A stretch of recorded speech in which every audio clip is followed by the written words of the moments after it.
여러분 안녕하십니까? 9월 20일 금요일 아침 시작합니다. 출발 딜사이트 박명석입니다.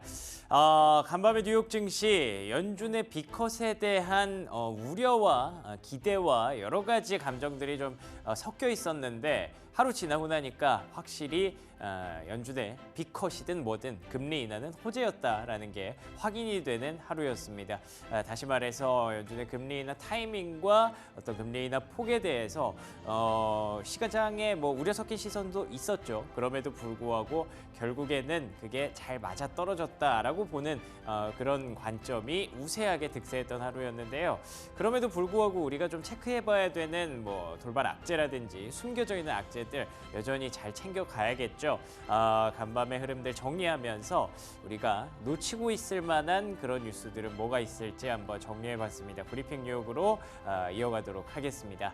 자, 간밤의 뉴욕 증시 마감 상황부터 확인해 보겠습니다. 다우지수, 나스닥지수, S&P 500 지수, 3대 지수 일제히 상승했습니다. 특히나 보시는 것처럼 나스닥 지수의 2.5% 급등이 가장 눈에 띄죠. 엔비디아, 테슬라 4% 그리고 7%씩 급등하면서 시장의 랠리를 이끌었습니다. 성장주의 시대가 왔다는 건 결국에 연준의 금리 인하가 특히나 50bp B컷이 주요한 결과를 만들었다라고 봐야 될 것 같고요. 이게 버블이냐 아니냐에 대한 뭐 논란도 분명히 있을 수 있겠습니다만 어찌 됐든 3대 지수, 나스닥은 아직 아니지만 다우와 S&P 500이 다시 한번 사상 최고가 랠리를 시작했다는 점에서 고점을 뭐 쉽게 예단할 수는 없는 그런 분위기로 이어지고 있습니다. 말씀드린 것처럼 기술주의 랠리가 가장 좀 돋보였고요. 마이크로 스트래티지 아시는 분들은 다 아시겠지만 비트코인에 상당한 투자를 한 기업입니다. 그렇기 때문에 비트코인의 상승세와 함께 주가의 흐름이 같이 올라가는 그런 종목인데요. 보시는 것처럼 9% 넘게 급등했습니다. 기술주 좋았고요. 그리고 비트코인 관련주 좋았고요. 금리 인하 수혜주, 성장주의 하루가 왔다라고 보시면 될 것 같습니다. 자, 그러면 체크 포인트들 하나씩 짚어볼 텐데요. 금리 인하가 어제까지만 해도 뭔가 논란과 우려로 작용하면서 뉴욕 증시를 하락시켰다고 분석이 나왔는데 왜 오늘은 이렇게 시장을 밀어 올렸을까에 대한 그 수수께끼를 좀 풀어드리겠습니다. 보시는 것처럼 S&P 500 지수 1.7% 급등하면서 전일 미답의 고지에 다시 한번 올라섰습니다. 이게 사실 그 고점을 한 3번 만들고 못 올라가면 그건 진짜 힘들어진다고 얘기를 하거든요. 트리플 탑이라고 얘기를 하는데 결국 그 트리플 탑에서 새로운 고점을 만들었기 때문에 여기서부터는 뭐 위에 뭐 누가 굳이 팔려는 사람이 없는 거죠. 그렇기 때문에 계속 또 올라갈 수 있는 사상 최고가 랠리를 거듭할 수 있는 흐름을 만들어줬고요. 말씀드린 것처럼 아직 나스닥은 여기까지 오지 못했는데 다우와 S&P 500이 진두지휘하고 있는 그런 흐름, 특히나 9월이 사상 최악의 달이라고 하잖아요. 그러니까 12개월 중에 9월이 가장 안 좋은 달이라고 얘기를 했는데 보시는 것처럼 첫 주에는 좀 불안했다가 결국 그걸 다시 넘어서는 플러스 흐름을 만들었기 때문에 이에 대한 기대감 역시 상당하다고 볼 수 있을 것 같습니다. 특히 9월이 안 좋다고 하는데 오히려 이렇게 좋은 결과로 만들어지면 10월, 11월, 12월까지 연말은 괜찮았다고 하더라고요. 그래서 올해는 금리 인하가 밀어올리는 뭔가 다른 9월, 다른 연말을 좀 기대할 수도 있겠다라는 흐름이 나타나고 있습니다. 다음 장 넘겨주시면 이에 대해서 결국에는 경기 침체 우려가 좀 불식됐기 때문이다라고 한 단어로, 한마디로 좀 표현할 수가 있을 것 같아요. 어제 B컷, 연준이 50bp라는 B컷을 선택하면서 시장에서는 괜히 이거 경기가 좀 불안해서 하는 거 아니야? 라고 걱정을 했었는데 보시는 것처럼 주간 실업수당 청구 건수 다시 내려왔습니다. 이게 4개월 만에 최저치까지 내려온 거고요. 시장의 예상치도 하회하면서 연준이 그렇게 고용을 중요시한다고 했는데 실업자 수가 주간 단위로 그렇게 크게 늘지 않았네. 오히려 시장의 예측보다 많이 줄었네. 라는 부분들이 주요했다라고 보시면 될 것 같고요. 그리고 이건 필라델피아 제조업 지수인데 뭐 중요도가 그렇게 높지는 않습니다만 예상치보다 확실히 높았죠. 플러스권으로 다시 올라오면서 이번 달 초까지 제기됐었던 경기 침체 우려들을 날려주는 그런 흐름이 됐습니다. 그리고 다음 장 넘겨주시면요, 제가 어제도 말씀드렸던 부분인데 사실 정말 경기 침체 우려가 있어서 연준이 빅컷을 한 거면 금리가 이렇게 올라가면 안 된다라고 말씀을 드렸어요. 근데 아니나 다를까 추가로 상승을 하면서 결국에는 경기 침체 때문에 빅컷을 한 건 아니었다 쪽으로 해석이 들어갔던 것 같고요. 다음 장 넘겨주시면 국제유가 역시 마찬가지였습니다. 국제유가도 이렇게 쭉 다시 반등하면서 그러면 어제의 뉴욕 증시의 하락은 결국에는 뭐 차익 매물 정도였다. 기대감이 그만큼 높았기 때문에 그 기대감을 돌려내는 차익 매물 정도였다라고 해석할 수 있는 배경들을 만들어줬죠. 그리고 여기서 끝이 아닙니다. 다음 장 넘겨주시면요. 경기에 대한 우려를 넘겨주는, 불식시켜주는 기사가 하나 개인적으로 굉장히 좀 인상적으로 보여서 이걸 가져와 봤는데 마스터카드, 그러니까 우리가 둘 중 하나잖아요. 비자 아니면 마스터카드인데 마스터카드에서 이번에 보시면 겨울이죠. 날짜. 지금은 상상도 할 수 없는 그런 겨울 사진인데 올 겨울에 소비 시즌, 홀리데이 시즌에 아마 매출이 3% 정도 증가할 것 같다라고 얘기를 해줬습니다. 그러면 지금부터 이렇게 소비 심리가 살아나고 조금은 응축됐던 그런 분위기들이 다시 해소가 된다고 가정을 한다면 경기에 대해서는 침체 쪽으로 간다고 하기보다 소비 심리부터 다시 천천히 반등하는 그림으로 만들어질 수도 있겠다라는 기대감을 가질 수 있겠죠. 근데 이거는 사실 아직은 뭐 명확하진 않습니다. 마스터카드 쪽에서도 이제 할인 판매가 좀 늘어나면서 매출이 늘어나는 것일 것이다라고 전망을 했기 때문에 아직까지 경기 둔화냐, 뭐 침체냐, 경기 반등이냐를 놓고 명확한 방향성을 말씀드리기는 좀 어렵습니다만 그래도 이런 기사가 나왔다는 것만으로 좀 긍정적이라고 볼 수가 있겠죠. 어쨌든 오늘의 흐름은 경기 침체 우려를 날리면서 빅컷이 시장에 명확하게 통했다라고 정리할 수가 있을 것 같네요. 자, 다음 장 한번 넘겨볼까요? 체크포인트, 두 번째 체크포인트 말씀드렸던 것처럼 시장이 좋았지만 그럼에도 불구하고 우리가 챙겨가야 될 포인트들이 분명히 있을 텐데요. 연준의 빅컷을 놓고 지금 연준의 파월풋이라고 얘기를 하잖아요. 파월이 올려주는 그런 시장이라고 얘기를 하는데 톰리라고 하는 강세론자가 지금 조금 안타까운 얘기를 했습니다. 연준의 랠리에 대해서 사실 지금 동참하기가 좀 꺼려진다라고 하는 부분들을 여러 가지 이유들을 대면서 얘기를 했는데요. 강세론자가 좀 꺼려진다고 했던 부분이 좀 걸려서 기사를 좀 가져와 봤습니다. 일단 연준의 빅컷이 향후 1개월에서 3개월 정도의 랠리를 이끌어줄 수 있을 것으로 기대는 합니다만 대선이 남아있다는 거죠. 아직 대선까지는 여전히 불확실성이 크기 때문에 보시는 것처럼 로이터뿐만 아니라 계속해서 지금 여론조사들이 발표가 되고 있고 11월이 진짜 눈앞에 있기 때문에 앞으로도 계속 나오게 될 텐데 해리스와 트럼프가 현재 거의 전국적으로 봤을 때 동률이라고 합니다.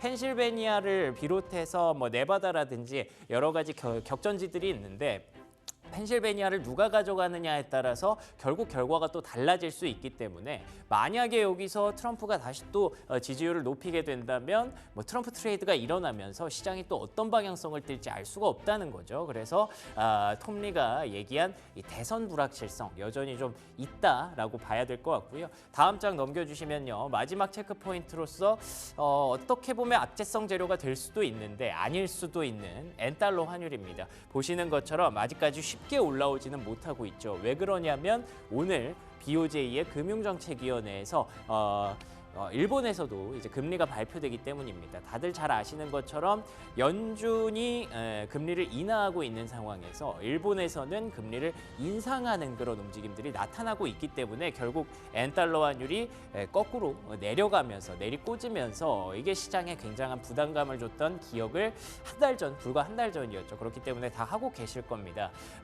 그런데 일단은 제가 말씀드렸던 게 악재일 수도 있지만 조금 불안하지 않을 수도 있다는 게 어제 저희 그 기자님도 말씀해 주셨던 부분인데 일본도 지금 이제 총리 교체 가능성이 굉장히 나오고 있지 않습니까? 왜 그 예전에 굉장히 인터넷 밈으로도 핫했던 그 고이즈미 전 총리의 아들분이 그분이 이제 총리가 될 가능성이 굉장히 높다고 하는데 그분도 이걸 봤겠죠. 8월 달에 이렇게 엔달러 환율이 급락하면서 주식시장이 무너졌던 걸 기억을 하고 있다면 지금 금리 인상을 했을 때 시장이 또 한 번 부담을 느낄 수 있다는 부분들을 아마 염두하고 있을 겁니다. 물론 정부와 BOJ는 다른 부분이기는 합니다만 그래도 그런 것들을 서로 이제 역학작용에 의해서 신경을 쓰지 않겠습니까? 그렇기 때문에 이번에는 좀 넘어갈 가능성이 높다고 해서 오늘 과연 엔달러 환율이 어떻게 되는지 BOJ의 결정이 어떻게 나오는지 이 부분들은 챙겨가시기 바랍니다. 자, 이렇게 세 가지 체크 포인트 살펴봤고요. 특징주로 넘어가 보도록 하겠습니다. 특징주 보시는 것처럼 금리 인하는 역시나 시장의 호재였던 것으로 확인이 되고 있습니다. 그린라이트 확실히 많아졌고요. 엔비디아가 4% 급등하는 동시에 애플 그리고 또 메타 플랫폼스는 52주 신고가 기록했습니다. 테슬라의 7% 급등도 눈부셨다고 볼 수 있겠죠. 참 이게 좀 야속하기는 해요. 왜 그러냐면 우리나라 입장에서는 반도체 어제 그렇게 눌러놓더니 뉴욕 증시 가니까 반도체가 이렇게 강했던 모습이 참 안타깝기는 합니다. 그래서 반도체 얘기를 좀 해보려고 하는데요. 다음 장 넘겨주시면 AI에 대한 얘기는 저는 굳이 문제를 삼고 싶지 않습니다. 보시는 것처럼 댄 아이브스 미국의 유명한 애널리스트죠. 그분도 AI 붐이 끝나지 않았다. 이 파티는 계속 지속될 것이다 라고 얘기를 하고 있습니다. 엔비디아부터 시작해서 뭐 PC, 스마트폰 점점 더 AI가 이끌어가는 그런 AI 혁명은 이제 시작됐다라는 부분들을 다시 한번 언급했기 때문에 기술주에 대해서 기대감을 충분히 가질 수 있다라는 부분을 언급을 해줬죠. 이렇게 되면 국내 반도체 종목들도 좀 가려나 어제 그 뭐 많이 빠졌으니까 오늘은 좀 가려나 오늘은 가긴 갈 텐데 약간 좀 애매한 게 다음 장 넘겨주시면요. 마이크론 테크놀로지에 대해서는 아직까지 분위기가 조금 살아나지 못하고 있는 모습입니다. 주가의 차트 흐름만 보셔도 이게 좀 보일 거고요.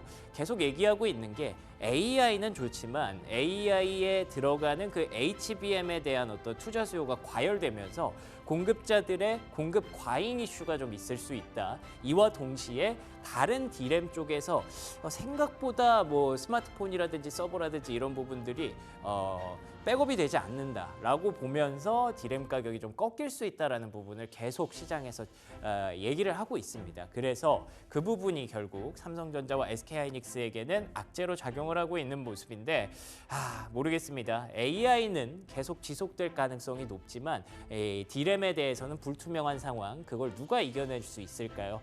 결국에는 뭐 애플의 스마트폰이 잘 팔리든지 아니면 뭐 삼성전자랑 엔비디아가 다시 한번 뭐 계약을 다시 성공을 했다는 뉴스가 나오면서 공급 과잉 아니었네, 엔비디아가 다른 공급자가 필요했네 라는 것들을 계속 좀 시장이 인정을 해줘야 될 텐데 그때까지 어떤 변화가 일어날지 아직까지는 좀 불투명한 상황 여전히 있다고 봐야 될 것 같습니다. 자, 다음 특징주로 넘어가 볼게요. 지금 시간외에서 실적을 발표하고 혹은 뉴스를 발표하고 주가 급등락이 나타나고 있는 종목 두 가지 가져와 봤는데요. 첫 번째 페덱스입니다. 보시는 것처럼 아쉽지만 시간외에서 주가 9% 급락이 현재 나오고 있습니다. 페덱스는 다들 아시겠지만 미국의 경기를 판단할 수 있는 그런 경기 풍향계 역할을 하기 때문에 지금 앞에서 제가 말씀드렸던 얘기가 다 경기 침체 우려를 불식시키면서 시장에 올랐습니다라고 했는데 또 이게 또 시간외에서 페덱스라는 종목이 경기 침체 우려를 다시 한번 끄집어낼 수 있어서 조금 아쉬운 부분이기는 해요. 그래서 페덱스 개별적인 이슈로 봐야 되느냐 아니면 이게 시장의 경기가 둔화되느냐로 봐야 되느냐 둘 중에 하나인데 뭐 아직까지 제가 명확하게 이거다 저거다 말씀드릴 수는 없습니다만 어쨌든 페덱스가 가이던스 내년 2025 회계연도의 가이던스도 살짝 낮춰 잡았습니다. 그렇게 된다면 경기 침체까지는 모르겠지만 어쨌든 경기가 둔화되고 하강하고 있는 국면은 사실이라고 우리가 봐야 되기 때문에 이에 대해서도 내일 시장이 또 어떻게 반응하는지도 한번 잘 챙겨보셔야 될 것 같고요. 자, 두 번째 마지막 특징주로 넘어가 볼 텐데요. 시간외에서 오히려 급등하고 있는 종목 나이키입니다. 결국에는 존 도나유 현 CEO를 이제 물갈이하기로 했습니다. 그러면서 다른 CEO가 이제 들어오게 되는데 이름을 좀 검색해서 찾아봤더니 뭐 특별한 어떤 이력, 다른 어떤 CEO 진두지휘를 했던 이력이 있는 건 아니고요. 나이키에서 쭉 오랫동안 뭐 조던 브랜드라든지 이런 브랜드들을 런칭하고 키우는데 앞장섰던 그런 인물이라고 하더라고요. 어찌됐든 나이키에게는 뭔가 좀 변화가 필요했던 것 같고요. 그 변화에 뉴스가 나오자마자 시간외에서 주가가 7% 넘게 급등하는 걸 봤을 때 분명히 소비 시즌에 대한 기대감은 있고 거기서 이 변화를 이끌어갈 인물만 조금 교체가 필요했던 것으로 확인이 됩니다. 결국에는 경기 침체 우려 불식됐지만 여전히 둔화되고 있는 경기 속에서 기대감과 우려가 동시에 작용하고 있는 구간이라고 봐야 될 것 같네요. 여기까지 브리핑 뉴욕이었고요. 저는 잠시 후에 프리미엄 미국 주식으로 인사드리겠습니다.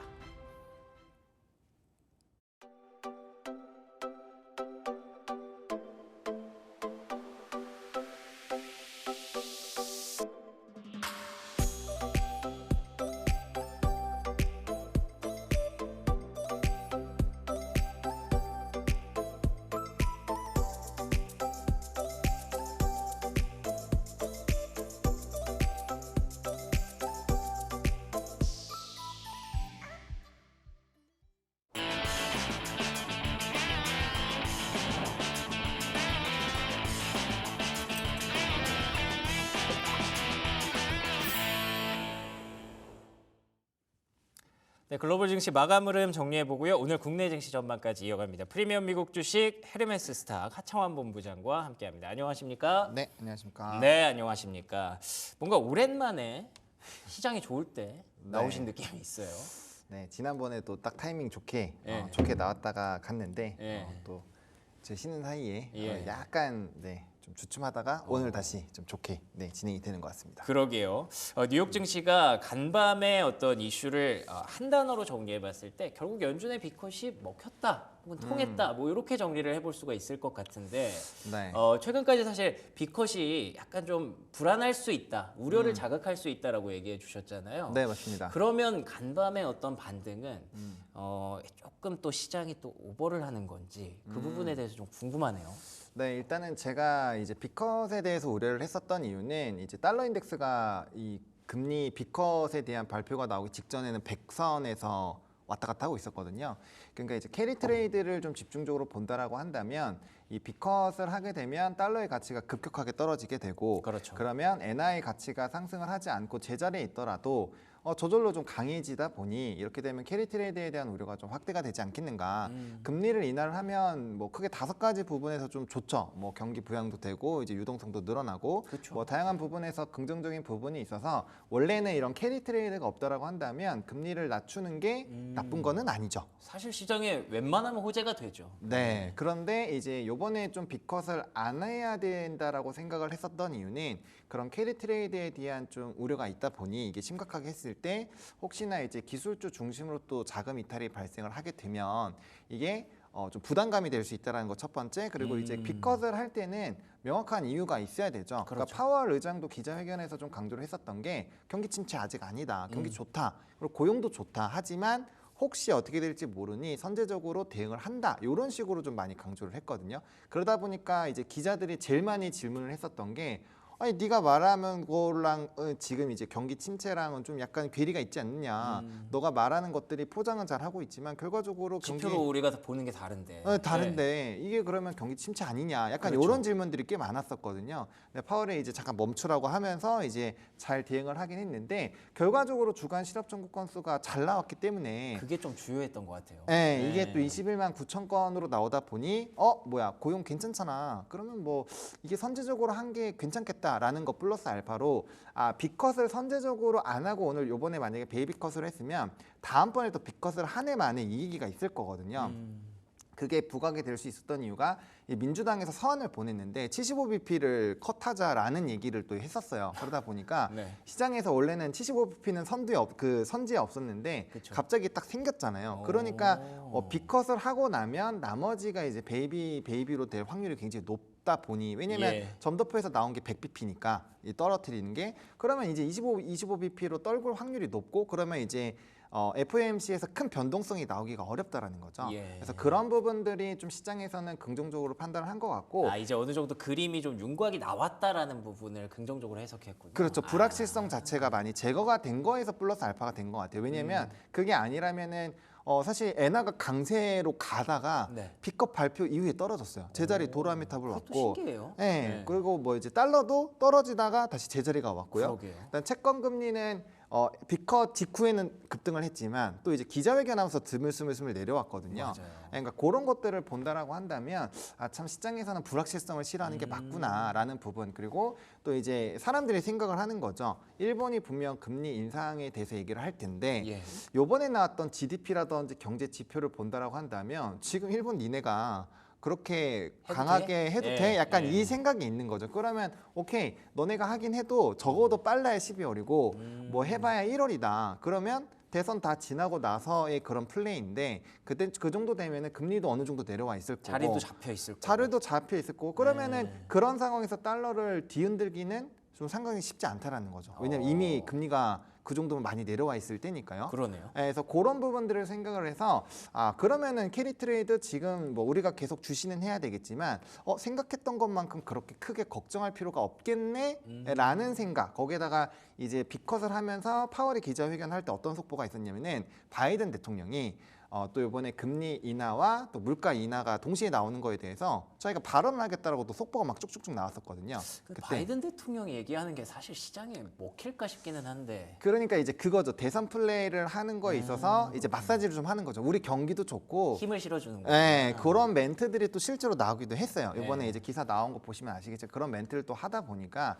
그러면 예상보다는 나쁘지 않겠고 이제 정부가 이런 대선을 앞두고 마사지를 하는구나. 그러면 뭐 주가가 크게 떨어지기에는 그런 걸 이제 관망하지 않겠다라는 의도로도 볼 수가 있잖아요. 그리고 항상 대선 이후에는 좋았던 경우가 굉장히 그렇죠. 많았기 때문에 그래서 그러한 부분들을 본다라고 했을 때 미니 선물이 이렇게 급격하게 올라간 것도 그러한 여러 가지 복합적인 요소들이 좀 많이 반영이 된 게 아닐까? 게다가 VOE가 이제 전일 20시에 있었는데 그것도 동결을 해버렸단 말이죠. 그러면 VOE랑 이제 오늘 12시 정오에 있는 그 VOEJ에서 이제 뭐 금리에 대한 뭐 동결은 당연히 할 거고 굉장히 강하게 어떠한 멘트가 나오지 않는다라고 한다면 뭐 거기서 큰 문제만 없다라고 한다면 달러에 대한 부담감이 확 줄어드는 거고 그러면 미국에서 선물 옵션 동시가 있다 보니 변동성은 있겠지만 아마 이제 단기적으로 지표나 이런 것들 큰 것들이 다 지나갔기 때문에 그래도 좀 월화수 정도까지는 또 긍정적으로 갈 확률이 굉장히 높지 않을까라고 생각을 하고 있습니다. 정리해 보면은 어쨌든 우리가 갖고 있었던 불확실성이나 변수 요인들이 있었잖아요. 그렇죠. 그런 것들을 하나씩 소거하고 지워내면서 시장이 이제는 좀 자신감을 되찾고 있는 그런 구간이라고 봐도 되겠네요. 네, 저는 그렇게 생각을 하고 있습니다. 알겠습니다. 오늘의 어떤 BOJ 예상도 시장에서는 뭐 크게 인상하기는 쉽지 않을 것이다라고 보고 있기 때문에 여러 가지 변수들을 지워내는 과정에서 그러면 9월뿐만 아니라 10월, 11월 연말까지도 좀 랠리를 기대해 볼 수 있는 그런 베이스가 만들어진 것 같아요. 네, 그렇습니다. 특히나 이제 금리나 수혜주들이 이미 뭐 반응을 하고 있죠. 뭐 러셀 같은 경우도 연휴 기간부터 벌써 한 4, 5% 정도 지수의 상승이 나왔고 그다음에 전일 같은 경우도 우리나라에서는 대거 금리나 수혜주들이 좀 급등을 했잖아요. 그렇죠. 예, 그런 것들을 본다라고 한다면 뭐 단기간에 그쪽은 당연히 끼워 놓고 가는 거고 그다음 저는 여전히 그런 생각은 있거든요. 앞에서도 반도체 브리핑을 하셨지만 저는 모건 스탠리의 그 발언 물론 최근에는 되게 잘 맞추기는 했습니다만 네, 맞아요. 그들이 항상 잘 맞췄던 건 또 아니에요. 그리고 저는 이해가 안 되는 게 다 좋아요. 레거시가 안 좋다고 해서 뭐 삼성전자, 하이닉스 좀 부정적으로 볼 수 있어요. 하지만 그럴 수 있죠. 네. 그들이 HBM에서 차지하고 있는 그 규모가 있잖아요. 그렇죠. 그리고 공급 과잉에서 얘기가 나오는 것도 결국엔 삼성전자에서 퀄 테스트가 통과를 하고 기존에 가지고 있었던 그 저버전에 대한 그런 유통 라인으로 빠르게 점유를 확대를 하다 보니 공급이 단기간에 많이 늘어난다가 초점이거든요. 그렇죠. 근데 왜 AI에서 그 가져갈 수 있는 모 가치는 다 빼놓고 레거시로만 그렇게 패냐라는 있다라는 거죠. 물론 마이크론 테크놀로지 최근에 전망치도 좋지 않고 주가도 뭐 사실 엔비디아나 브로드컴의 차트와 비교를 해보면 확실히 다르긴 해요. 부진하죠. 네, 부진하긴 하지만 하이닉스가 올라섰던 이유가 레거시로 올라간 게 아니거든요. 그렇죠. 하이닉스가 올라갔었던 얘기는 HBM으로 올라간 거지. 그러면 하이닉스가 적어도 떨어지는 상황에서 이게 삼성전자 퀄테스트 통과를 통해서 프리미엄에 대한 지위를 잃는다는 부분에서 되돌림이 나올 수가 있지만 그렇게 친다라고 한다면 삼성전자는 가져야 되거든요. 물론 아직 퀄테스트에 대한 통과 얘기는 없었지만 그런 부분에서 봤을 때도 저는 좀 되게 과하지 않나라는 생각을 하고 있고 어쨌든 오늘 같은 경우는 결국은 M7을 중심으로 지수가 올라갔거든요. 그렇죠. 여전히 유동성은 그쪽에 많이 몰려 있는 상황이기 때문에 이 상승을 하기 위해서는 결국엔 반도체는 어느 정도 깔려 있어야 되지 않을까라는 생각은 여전히 갖고 있다라는 점. 그렇기 때문에 상대적으로 너무 많이 부진했었던 우리나라 반도체는 지금 여전히 좀 되게 매력적인 구간에 있지 않을까라는 생각을 하고 있기 때문에 네네. 물론 반도체를 굉장히 싫어하시는 분들도 계시겠지만 저는 이제 그쪽이 올라가지 못하면 지수에서는 상방은 상당히 좀 제한될 수 있지 않을까라는 부분. 그리고 JP모건 체이스에서 이제 이 변압기 쪽에 대한 굉장히 좋은 리포트가 9월 17일에 나왔어요. TP를 그렇군요. 한 30%씩 이상씩 다 높였거든요. HD현대, LS일렉트릭, 효성중공업 이렇게 세 개를 했는데 어쨌든 그런 얘기가 나오는 것도 결과적으로 전력기기가 가려면 어쨌든 반도체가 많이 묻어 있는 상황이거든요. 그렇죠. 이슈적으로. 네. 그런 것들을 봤을 때 그 기타 주변들 뭐 오라클부터 시작 다 움직이는데 거기서 반도체만 너무 안 좋게 보는 것도 좀 이상하지 않나? 물론 애플의 그런 이 수요 둔화 맞아요. 그런 것들이 조금 더 영향을 줬던 것 같아요. 그리고 저는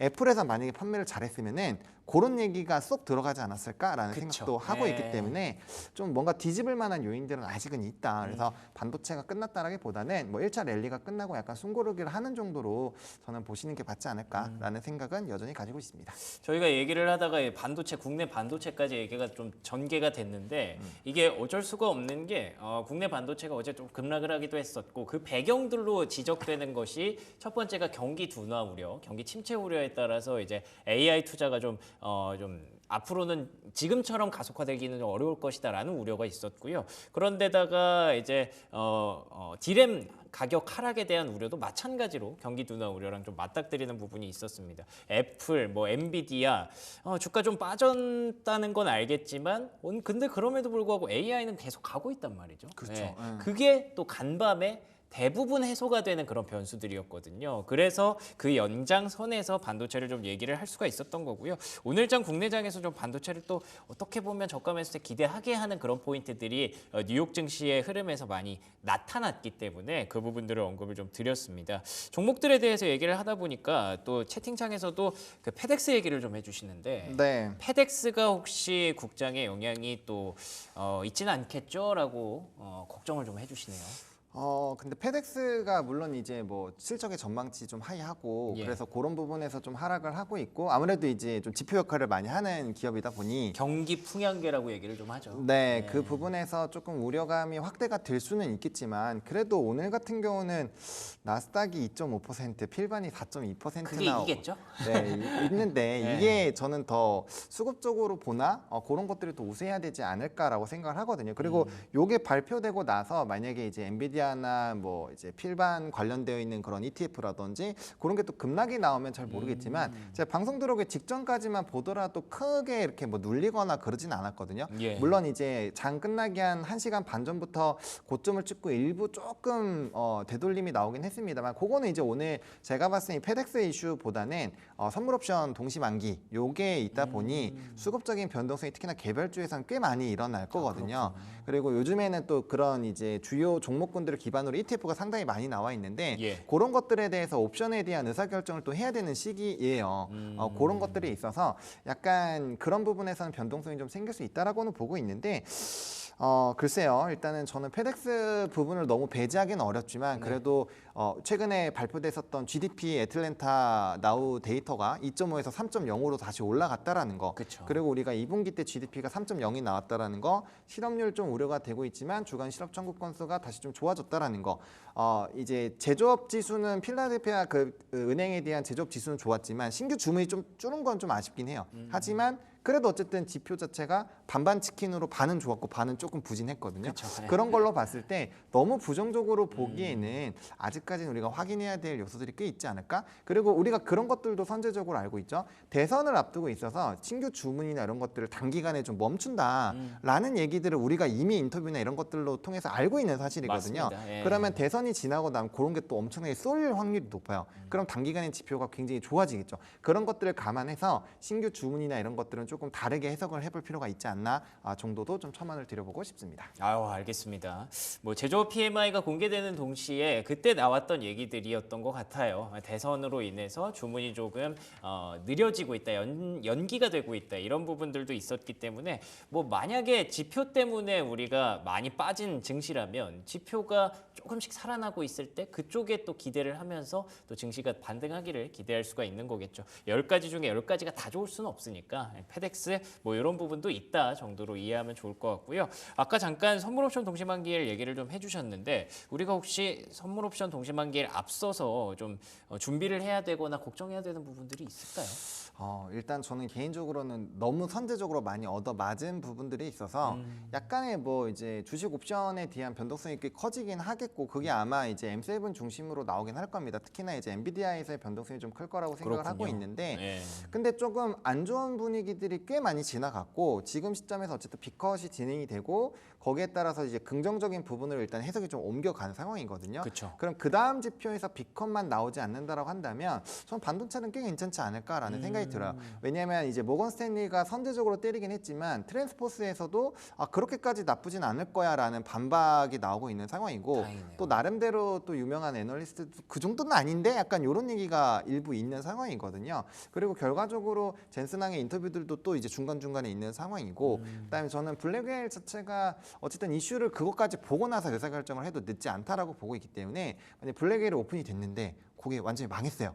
그러면 이제 그때는 이제 좀 고민을 해봐야 되겠지만 그런 게 아니라고 한다면 AI가 좀 블랙웨일이 망할 수가 없다라고 저는 생각을 그렇죠. 하고 있거든요. 네. 그래서 그런 것들이 오히려 그런 불확실성이 있을 때 그리고 거기에 따른 반도체 투자 의사결정이 엇갈릴 때 사실 엔비디아도 100불 전으로 왔다 갔다 할 때는 다들 부정적인 얘기가 많았는데 그때 사신 분들은 지금 이렇게 활짝 웃고 있거든요. 그렇겠죠. 네, 그래서 그런 것들을 한번 잘 생각을 해보시면 좋을 것 같고 결과적으로 엔비디아나 브로드컴 이런 이제 선발대 종목군들 이 산업을 끌고 가고 있는 종목군들의 주가가 망가지지 않으면 결과적으로 나머지는 다 따라오게 돼 있습니다. 그래서 그렇게 보시면 될 것 같아서 일단은 그래도 바닥권에서 좀 자리를 잘 잡았고 저점도 높여가고 있는 현 시점에서는 너무 그렇게까지 부정적으로 볼 필요가 있을까 정도로 보시면 될 것 같고 이 주식 옵션 선물 옵션 동시 만기가 항상 안 좋게 끝나지는 않아요. 되게 좋게 끝날 때도 꽤 있기 때문에 그렇죠. 너무 부정적으로 보시기보다는 지금 일단은 저는 정오에 12시 보이지 그리고 니케이 EO가 어떻게 움직이는지 그거에 따라서 결국에는 이제 미니 선물의 변동성이 상당히 좀 커지지 않을까라고 보고 있기 때문에 그거를 먼저 우선적으로 좀 보자. 그거 보고 충분히 우리가 이제 대의장에서 뭐 프리장에서 충분히 대응이 가능하니 그렇게 일단 좀 정리 드리도록 하겠습니다. 좋습니다. 뭔가 오늘 얘기를 쭉 연결해서 들어보니까 오늘뿐만 아니라 연말 연초에 대한 기대감까지 좀 가져갈 수 있는 것 같아서 약간 마음을 좀 놓게 되는데 그래도 또 선물 옵션 만기일 그리고 또 BOJ의 금리 결정 이런 부분들까지 아직까지는 좀 남아있는 불확실성 요인이니까 여러분들 잘 챙겨보시고요. 반도체 얘기만 좀 많이 했던 것 같은데 최근에는 또 국내장에서는 또 바이오가 강하지 않습니까? 그렇죠. 예, 놓칠 수 없는 그런 섹터들이 분명히 있을 텐데 간단하게 뭐 포트폴리오 전략 한번 정리해 주신다면 어떻게 될까요? 네, 일단은 뭐 반도체 같은 경우는 워낙 많이 떨어지기도 했고 이제 시가총액이 크다 보니까 그쪽으로 좀 말씀을 드렸는데 단연 지금 이제 BBIG 중에서 BB를 제가 좀 집중해서 봐야 된다. 배터리 바이오? 네, 배터리 바이오를 좀 많이 말씀을 드렸는데 특히나 바이오 같은 경우는 이제는 의사결정을 좀 하실 때가 된 것 같아요. 이제 뭐 알테오젠이나 뭐 CDMO 같이 명확하게 이슈가 크게 있는 종목군들을 지금이라도 한번 해볼까라는 관점으로 보시는 것도 있고요. 그게 아니라고 한다면 금리 인하를 본격적으로 받으면서 좀 대형주 중에서 그런 이제 영향을 아직 못 받은 기업들이 있습니다. 그래서 그런 것들을 조금 이제 저점에서 계속적으로 공략해 나갈 것인지 그런 거에 대한 의사결정이 일단 좀 필요하다라고 보시면 될 것 같고 예. 단기적으로 이슈나 모멘텀으로 본다면 뭐 바이오 쪽이 워낙 이슈가 많아요. 그러다 보니까 그쪽으로 수급이 쏠릴 확률은 상당히 높지만 우리가 잘 주목은 안 하고 있지만 국내장에서도 리츠 종목군들은 굉장히 많이 올라와 있거든요. 와, 거의 뭐 일직선으로 수직선으로 올라가더라고요. 네, 그게 이제 리얼티 인컴 미국에서도 이제 티커명 O인데 그 리얼티 인컴도 상당히 많이 올라오기도 했었고요. 맞습니다. 그래서 그런 식으로 이제 리츠라든지 대표적인 금리나 수혜주들은 이미 수급이 쏠리고 있고 거기에 따라서 영향을 받고 있는 상황이기 때문에 새롭게 그렇게 부각되는 산업군들은 굉장히 저는 좀 관심을 갖고 접근해도 괜찮을 것 같고요. 지금은 단기적으로는 9월달에 이슈가 워낙 바이오가 많아서 바이오가 계속 대장 역할을 해줄 거라고는 보고 있지만 그게 아니더라도 바이오는 또 이제 뭐 약간 미공개 정보라든지 또 이제 신약이라든지 이런 오픈에 따라서 상당히 변동성이 많이 생기니까 싫어하시는 분들도 꽤 있거든요. 예. 그러신 분들은 이제 뭐 인프라 쪽에서는 다시 한번 전력기기 쪽이 좀 저는 추세를 잡아가는 것 같아요. 그래서 그런 이제 건설이나 뭐 리츠나 이런 쪽으로도 충분히 좀 기회를 보실 수 있기 때문에 너무 한쪽으로 쏠릴 필요는 없다라고 좀 정리를 드리고 싶습니다. 알겠습니다. 연준 빅컷 결국 시장에 긍정적인 해석을 가져다 줬고요. BOJ 선물 옵션 동시만기 물론 대선이라는 변동성이 남아 있습니다만 이런 것들 잘 극복해 나가는 과정에서 걱정의 벽을 타고 시장이 좀 올라가 준다면 크게 두 가지겠네요. 낙폭과대 혹은 금리 인하 수혜주. 낙폭과대 쪽에는 이제 반도체가 좀 될 수 있겠고요. 금리 인하 수혜주는 바이오를 비롯해서 소프트웨어 그리고 말씀해주신 뭐 건설, 리츠 이런 부분들까지 잘 챙겨가시면 좋을 것 같습니다. 지금까지 헤르메스 스타 하창원 본부장과 얘기 나눠봤습니다. 오늘 좋은 말씀 고맙습니다. 네, 감사합니다. 네, 국내 증시 전망으로 이어갑니다. 브리핑 서울 최인 앵커와 함께하시죠. 네, 어느새 한 주의 마지막 거래일 자리하고 있습니다. 우리가 긴 연휴를 보내고 돌아오니 참 이벤트가 많죠. 어제는 연준이 0.5%포인트의 금리 인하가 단행이 됐고요. 간밤에는 영란은행이 영국의 금리를 5%로 동결한다는 소식도 있었습니다. 향후 몇 달에 걸쳐서 점진적으로 인하하겠다라는 방침이었는데 오늘은 또 한 번의 빅 이벤트가 남아있죠. 일본의 BOJ 통화정책회의가 있습니다.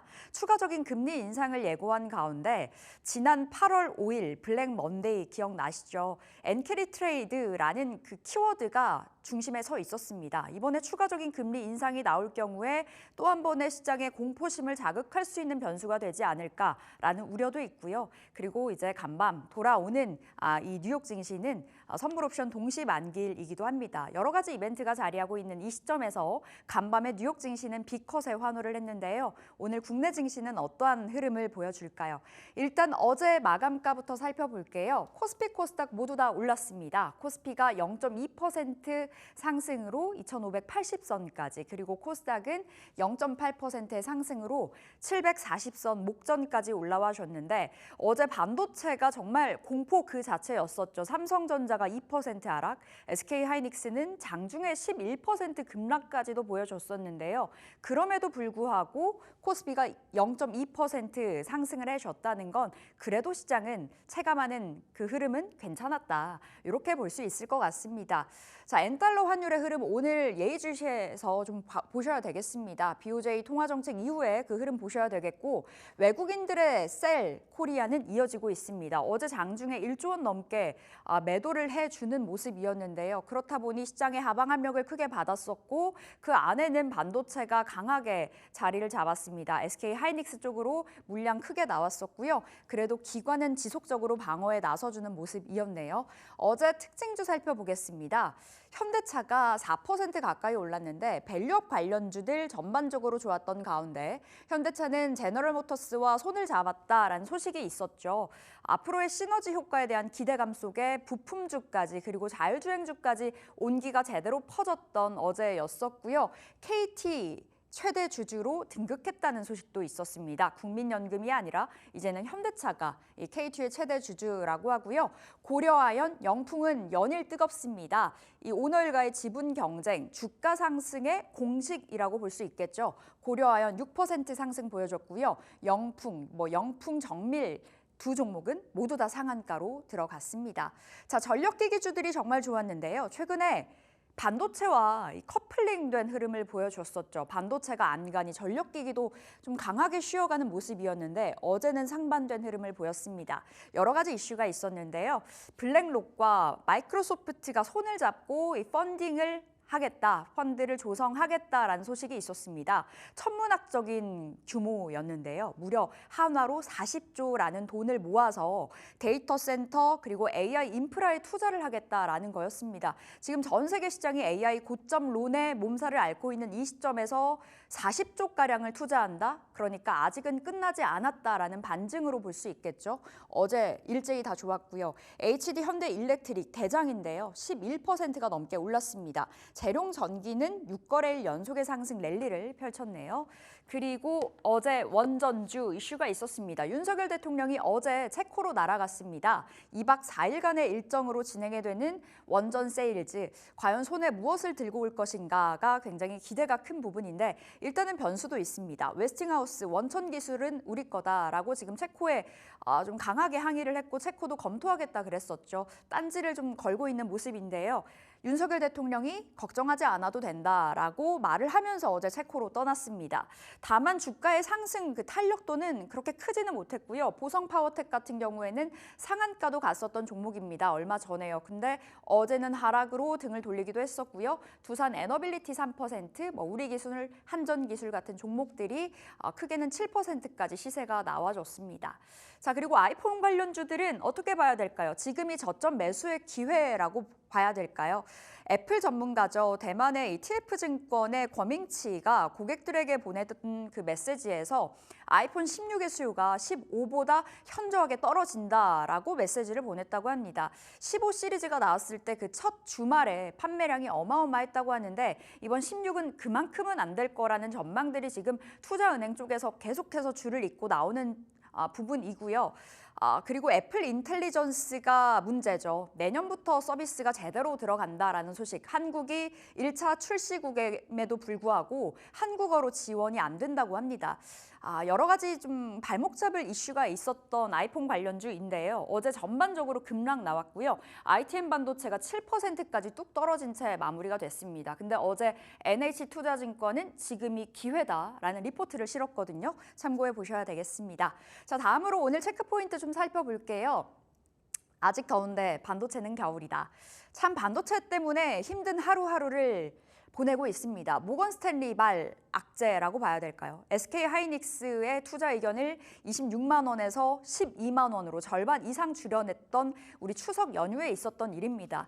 이 소식이 전해지고 나서 어제 개장하고 나서 삼성전자, SK 하이닉스의 주가 급락이 있었던 거고요. HBM 공급 과잉으로 인해서 앞으로 HBM 가격이 내려갈 거고 결국에는 중요한 부분, 디램의 수요 부진이 이어질 거다. 그러니까 PC와 그리고 핸드폰의 수요가 뚝 떨어질 거다. 그래서 디램 가격이 하락할 거고 반도체 업황은 겨울이 될 거다라는 이야기였습니다. 사실 SK하이닉스, 삼성전자 쪽으로만 목표 주가 하향을 한 건 아니고요.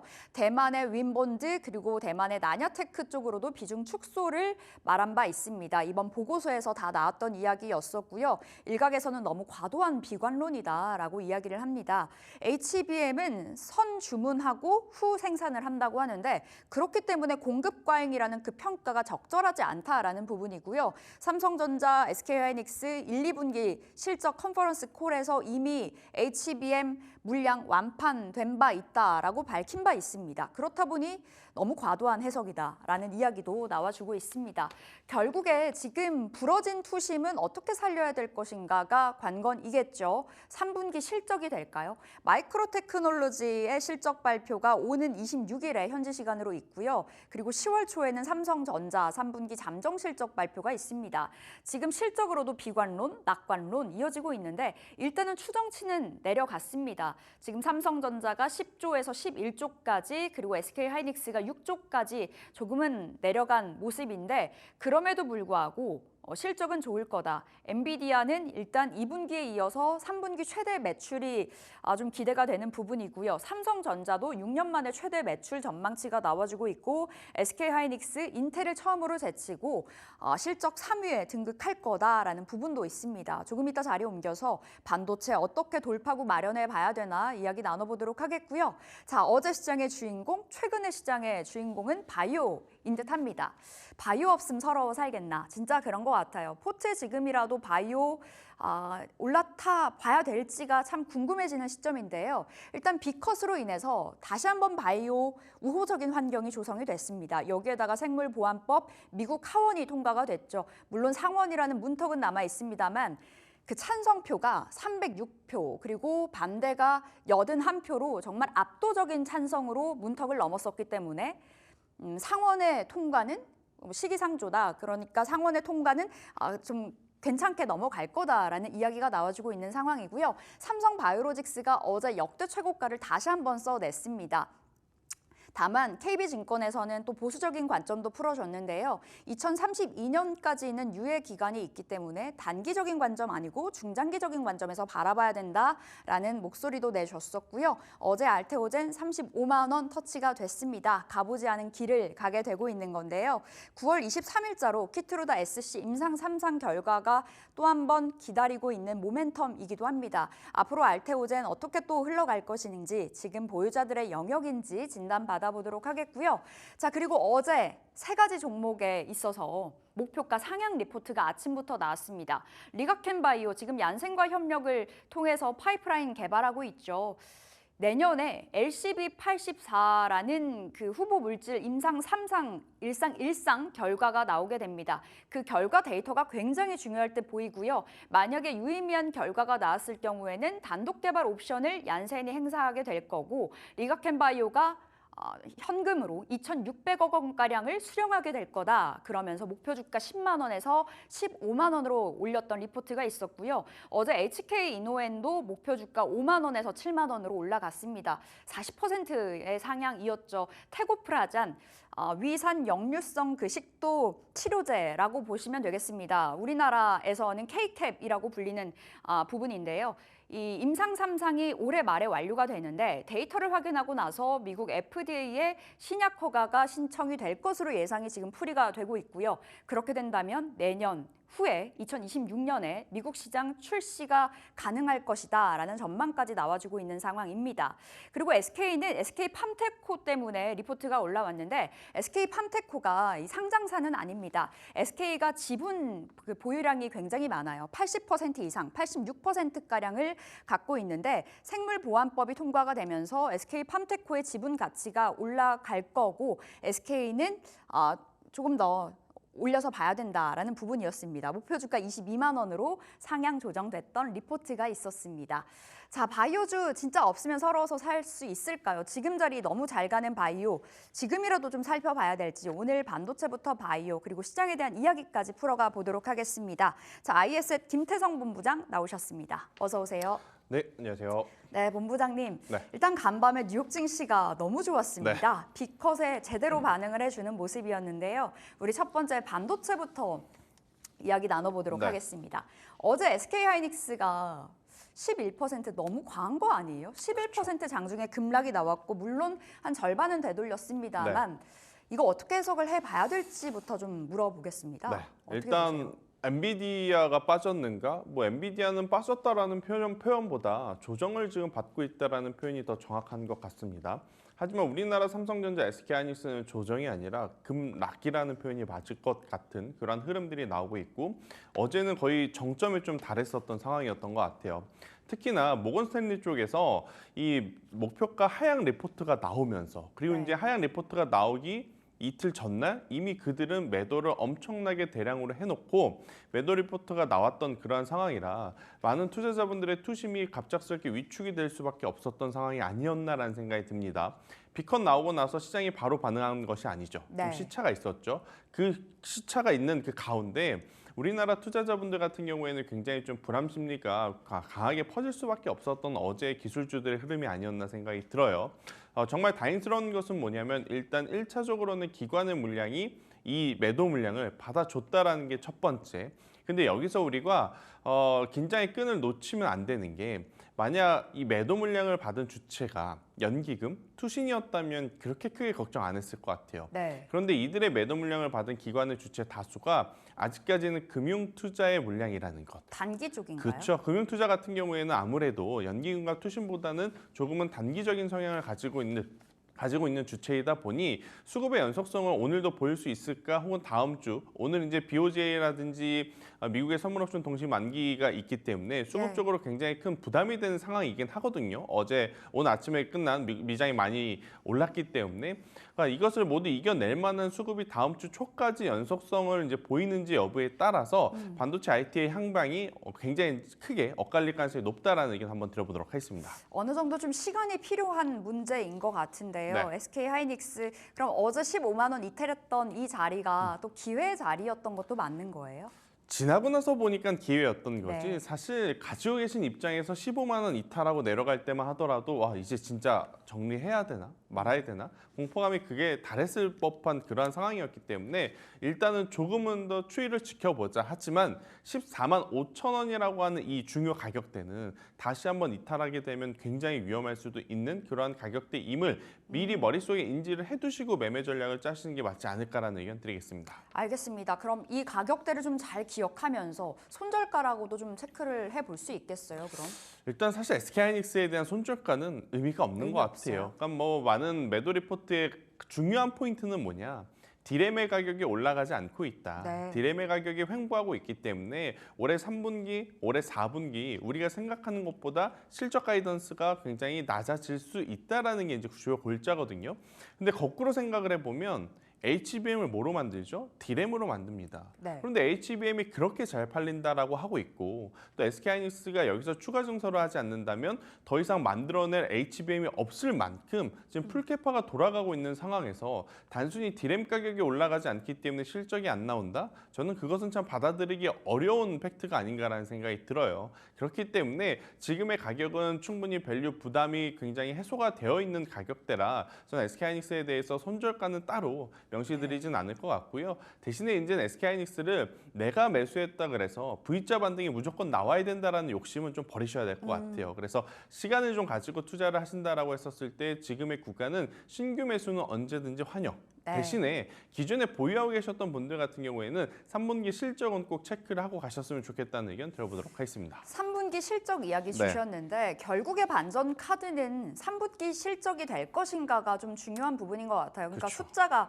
어느 정도 좀 찍혀야 믿고 갈 수 있을 것 같거든요, 반도체요. 일단 엔비디아가 흔들리기 시작한 가장 중요한 요인은 뭐였냐면 인풋 대비 아웃풋의 효과가 굉장히 적었다라는 거잖아요. 그런데 만약 3분기 실적이 잘 나왔다? 그러면 역시나 기우는 우려였다라고 이제 시장에서는 해석을 할 가능성이 굉장히 높고 또 이제 이러한 것들이 먼저 선반영이 돼서 이미 고점 대비 40% 50% 지금 조정이 나왔단 말이에요.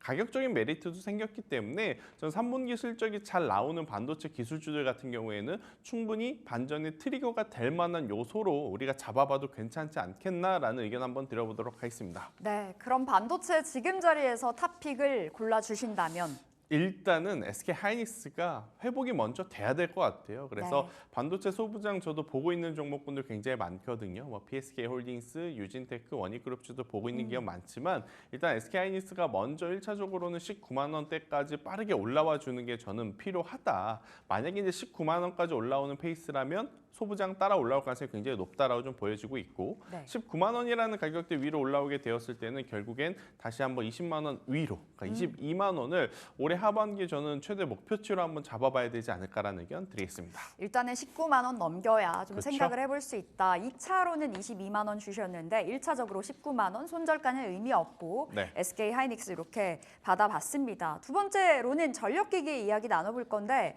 너무 좋아요. 최근에 반도체와 좀 동조화된 흐름을 보여주다가 어제는 정말 다른 행보를 보였잖아요. 지금 뭐 마이크로소프트와 블랙록이 손을 잡고 펀딩하고 있다라는 소식도 있었고요. 이것을 어떻게 좀 해석을 해봐야 될까요?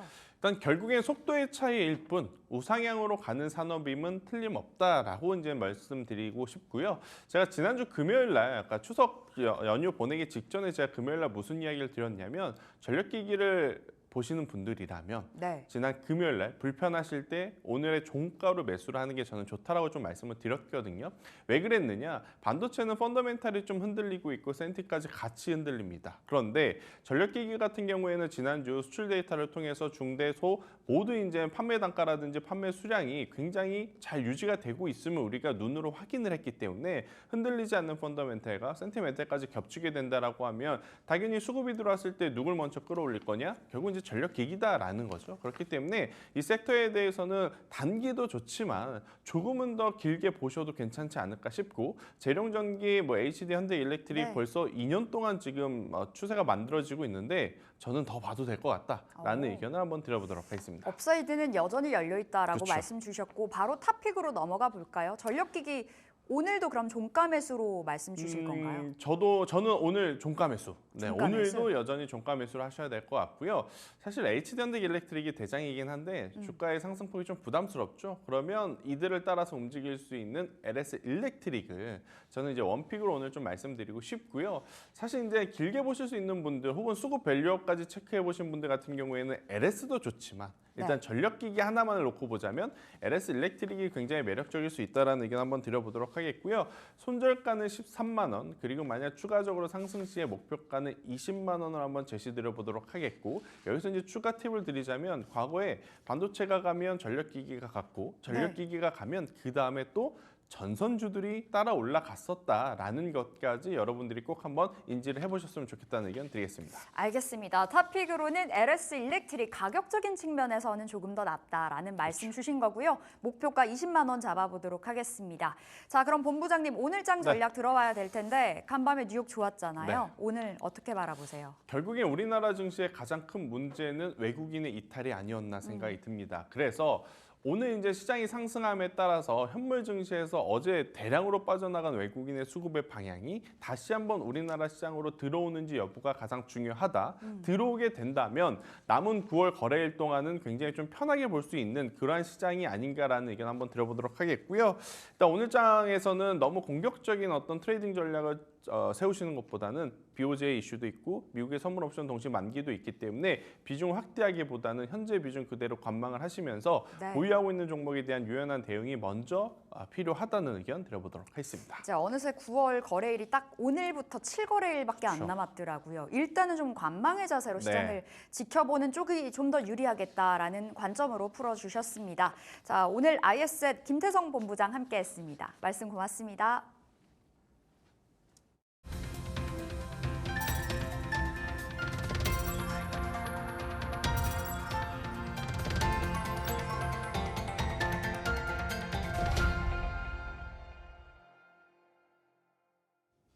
네, 오늘장 종목 3픽으로 이어갑니다. 오늘 금요일이고요. 금요일에 함께하는 헤르메스 스타 김시은 팀장 모셔보겠습니다. 팀장님 안녕하세요.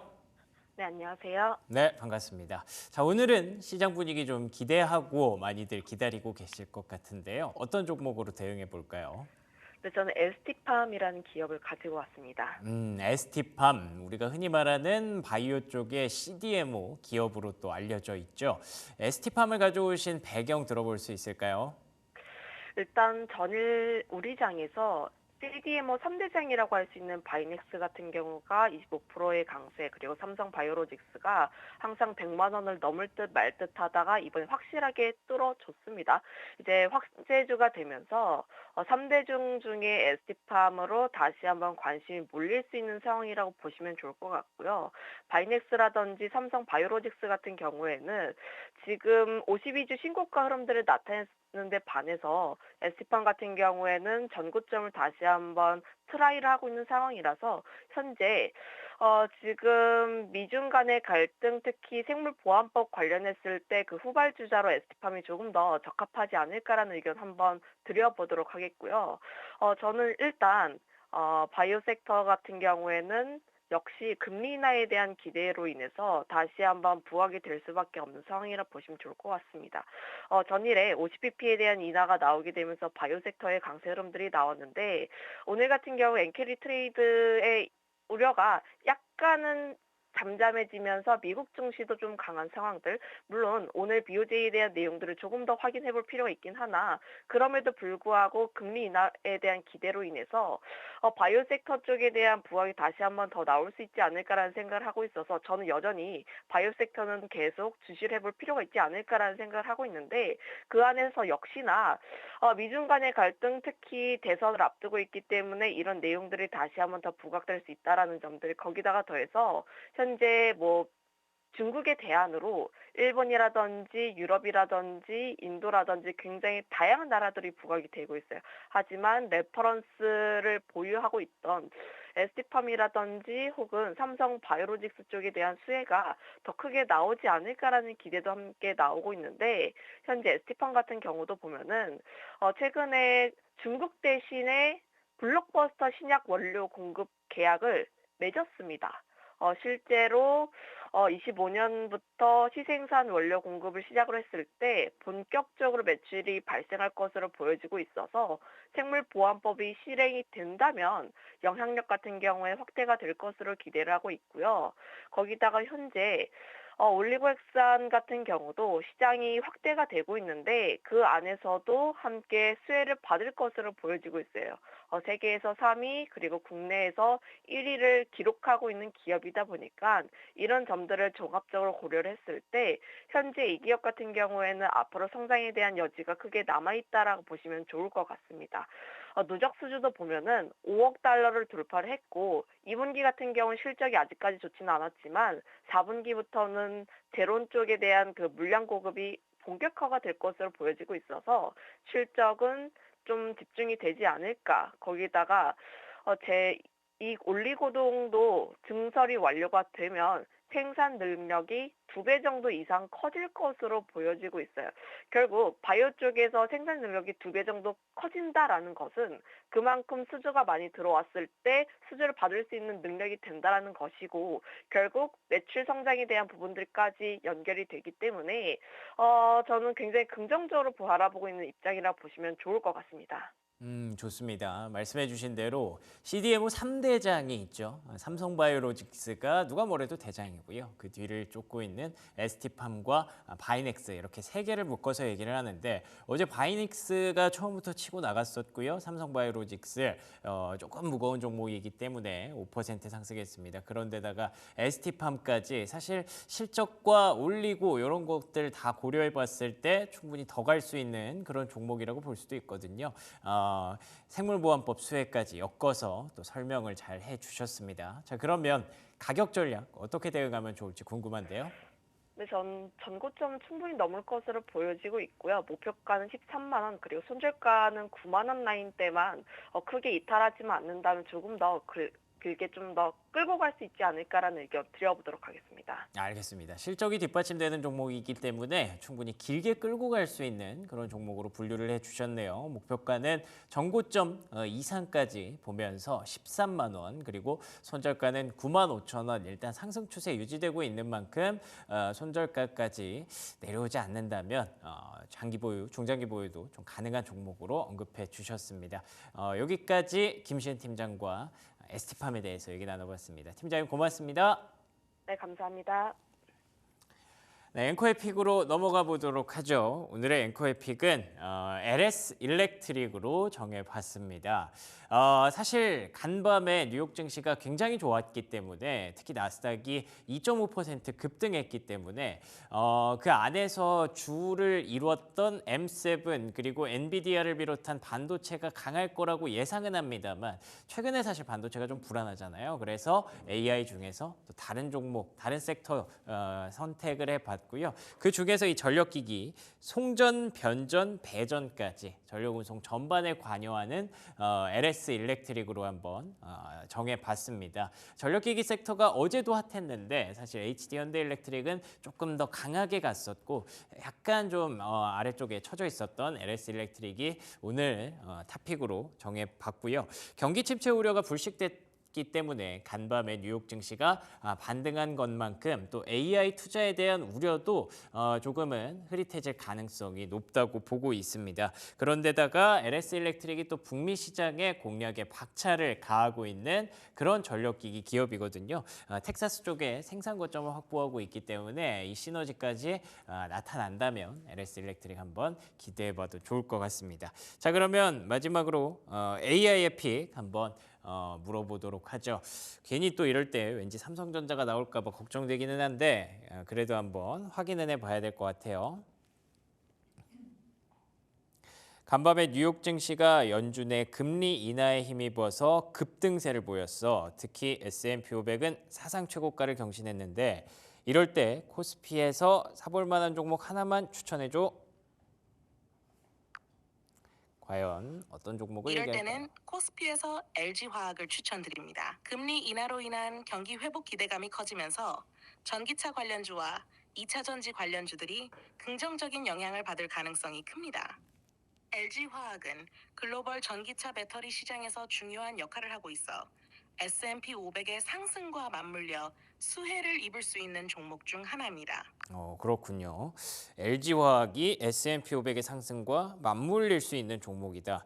모르겠습니다. 뭐 연관관계는 정확하게 잘 모르겠지만 어쨌든 간밤에 테슬라가 7% 급등했거든요. 이것과 연결을 한다면 또 2차 전지 관련주 기대해 볼 만하겠죠. 좋습니다. 오늘의 3픽 ST팜, LS 일렉트릭, LG화학으로 정리해 보겠습니다. 투자의 맛으로 이어갑니다.